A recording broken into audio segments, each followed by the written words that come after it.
medida, ¿no? Lo digo esto también de cara a las administraciones autonómicas que hay aquí. El informe COTEC cada vez va a ser más pequeño en papel y esperemos que también más bonito. Y en paralelo pues estamos ofreciendo otros canales y otras formas de acceder a los datos con los que trabajamos, ¿no? Y precisamente de datos es de lo primero que os quería hablar, ¿no? Vivimos una situación bastante paradójica a nivel mundial, ¿no? Yo creo que los datos, el conocimiento, nunca se han revelado tan importantes para nuestro futuro, ¿no? Y sin embargo, a la vez, asistimos a una oleada de pensamiento pseudocientífico o incluso abiertamente anticientífico, ¿no? Y determinadas formas de pensamiento que solían estar en quienes dirigían las sectas, ahora están en quienes dirigen las corporaciones e incluso ya en los que dirigen los países que luego nos dirigen a nosotros, ¿no? Y curiosamente estas personas que piensan así, que muestran un desprecio bastante notable por el valor de la ciencia como bien público y también como herramienta para generar economía, ¿no? Precisamente es gracias a los datos, en gran medida, por lo que han conseguido, ¿no? Si hablamos del caso de Trump, una parte importante de su victoria se debe precisamente al uso de los datos, no a los datos de cambio climático, ni a los datos sobre la eficacia de las vacunas, que él niega, sino a los datos personales que algoritmos más inteligentes que sus votantes pues han utilizado para hacerle llegar hasta aquí, ¿no?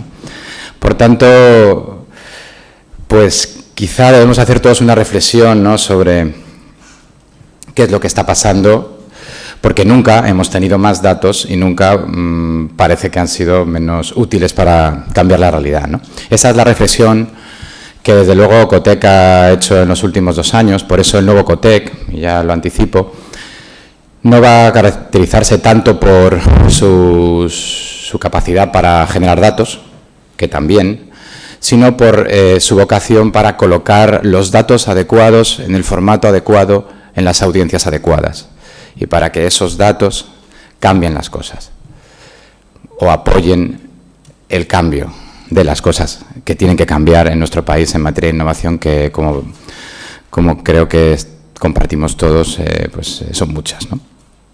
Por tanto, hoy voy a dar algunos datos, pero en realidad no es lo más importante que quiero compartir con vosotros, y desde luego los datos que daré serán en parte ya conocidos para constatar hechos, en parte también utilizaré datos para desmontar algunos mitos que también conviene de vez en cuando, sobre todo porque ahora esto de la posverdad tampoco es tan nuevo, ¿no? Todos vivimos o partimos de hipótesis que no siempre están avaladas por datos, y también en cuanto a la percepción del sistema español de I+D+I existen algunas posverdades, y también utilizaré datos para marcar o orientar algunos de los retos que en COTEC estamos priorizando, ¿no? Pero no voy a dar muchos datos, como os decía, porque es además un peligro hacerlo así a pelo. Si la audiencia no los conoce, pues seguramente será porque no le interesan, y si los conoce, pues es muy arriesgado empezar a soltarlos y no equivocarte, ¿no? Por ejemplo, hay un dato que no me voy a equivocar porque he repetido ya bastantes veces este año, que es el dato que demuestra que por primera vez el gasto en I+D a nivel estatal sube en el último de los años del que tenemos conocimiento, que es el 2015, o sea, casi hace 2 años, ¿no? O sea, en un mundo en el que somos capaces de anticipar casi todo, sabemos el número de plazas hoteleras que van a estar ocupadas en Semana Santa en Menorca, pero trabajamos con datos 2 años atrás en materia de I+D. En esto también estamos en COTEC trabajando en poder disponer de indicadores avanzados de gasto en I+D, y lo hacemos en colaboración con CEDETI. Veo por aquí representantes del CEDETI, son un socio muy importante en esta tarea. ¿Cómo lo estamos haciendo? Pues, por ejemplo, tratando de entender qué datos de los disponibles actuales nos están hablando del comportamiento real de nuestro sistema. Por ejemplo, algunas de las hipótesis que barajamos, el número de ofertas de trabajo que hay en el mercado laboral para tecnólogos o para investigadores. Por ejemplo, una parte del crédito que se pide a los bancos y que está muy asociado a activos que tienen que ver con la I+D. Hay otras maneras de verlo. Por ejemplo, la demanda que todos los meses recibe Cedeti, ¿verdad?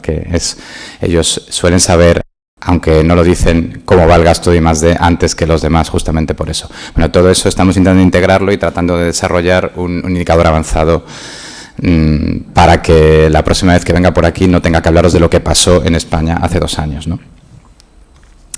También sabemos, y supongo que lo habréis escuchado, que este aumento del gasto en I+D, que es el primero que se produce en 6 años en la parte privada y en 4 en la parte pública, no nos satisface demasiado, ¿no? Y no nos satisface mucho porque en el mismo año en el que el gasto del I+D subió un 2,7%, el PIB en España subió un 3,2%, lo que quiere decir que en términos reales nuestra economía no ha avanzado en cuanto al peso que le otorga al conocimiento, sino más bien ha vuelto a retroceder. De hecho, y de nuevo es un dato conocido, el gasto en I+D respecto a PIB ha caído en España por 7º año consecutivo, lo que ha supuesto que en esta ocasión pasemos de la posición número 14 en intensidad en I+D al número 18 a nivel de la Europa de los 28. Nos han adelantado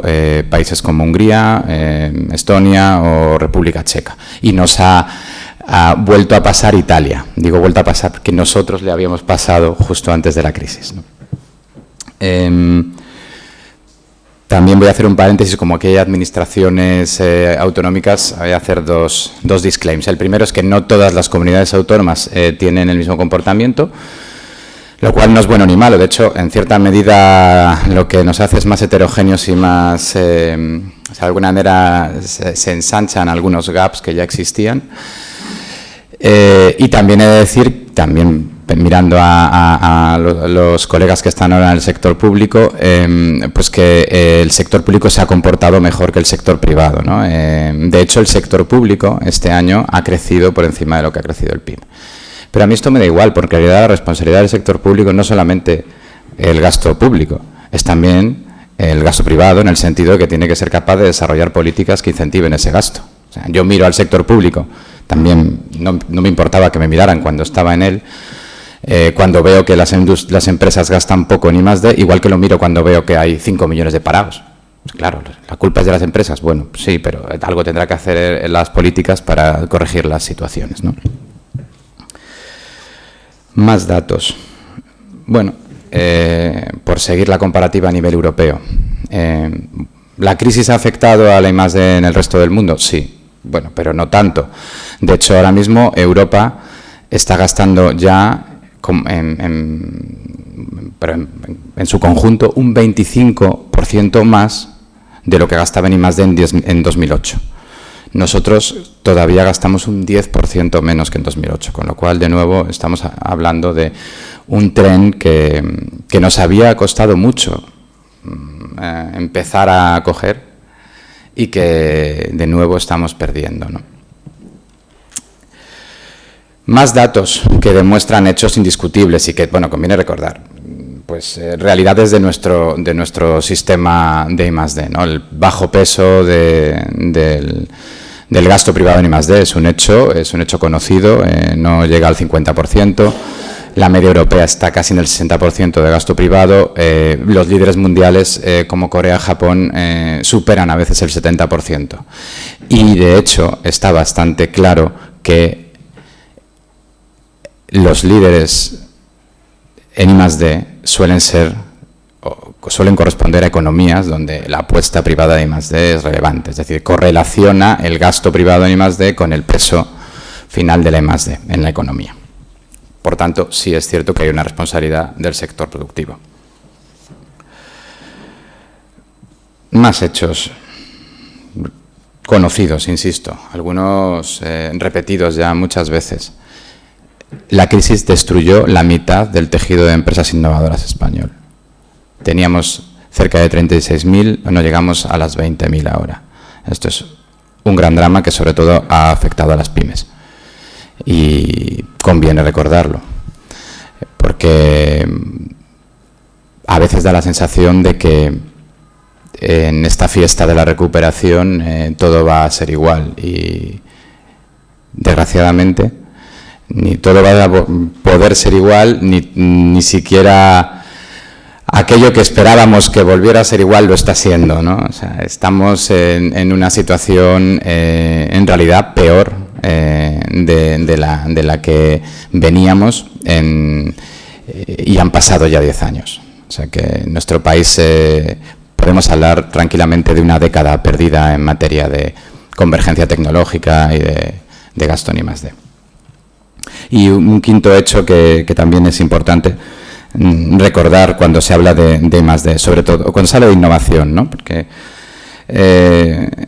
al final nos medimos con parámetros y con criterios que proceden de economías industriales. Y bueno, es la manera en la que internacionalmente se comparan los países en esta materia y mientras no cambiemos o ampliemos los indicadores, esta es la realidad. Pues es la razón por la que pues a territorios como Baleares pues los indicadores les salen tan dramáticamente bajos, ¿no? Evidentemente eso quiere decir que en Baleares no se innova, pues es mentira. De hecho, ningún sector productivo puede ser competitivo a nivel internacional si no innova. Lo que pasa es que la innovación que caracteriza al sector turismo, pues una innovación de un componente organizativo muy alto y no tecnológico, y es una innovación que no se mide por patentes. No sé, Ferran Adrià ha revolucionado la gastronomía mundial, no aparece en las estadísticas. O sea, en lo que se refiere a las estadísticas de innovación, toda la nueva cocina española no puntúa en absoluto, ¿no? Hay que construir indicadores más amplios para entender las realidades. Primero, porque son realidades que nos hablan de sectores que ahora mismo no están en la foto. Pero segundo, porque además, algunos indicadores, como por ejemplo las patentes, se están quedando atrasados incluso para medir las realidades que supuestamente saben medir bien, porque cada vez hay más ámbitos de la industria donde no se escoge la patente como modelo de protección y porque, bueno, por ejemplo, si hablamos de sociedad digital, todos sabemos que ahora mismo la principal estrategia para proteger la propiedad intelectual en el ámbito digital no es la patente, es crecer suficientemente rápido como para que el segundo que te copie no te pueda comprar, ¿no? Esa es la manera en la que, por ejemplo, se protege Facebook, y evidentemente Facebook habrá comprado 2.000 o 3.000 patentes, me da absolutamente igual, el valor de Facebook no es el valor de sus patentes. Pues si hablamos de industria, pues también el hecho que hemos de conocer es que, bueno, nuestro país nunca, salvo honrosas excepciones como Cataluña, parte de Valencia y el País Vasco, seguramente el resto de nuestro país nunca se llegó a industrializar del todo, y en sus mejores tiempos la industria española no llegó a superar el 30% de su PIB y ahora mismo no supera el 20%. O sea que en realidad pues nuestra economía pues tiene unas componentes que la hacen diferente a esos líderes de I+D con los que nos gusta compararnos. Y hasta aquí los datos que soportan hechos, ¿no?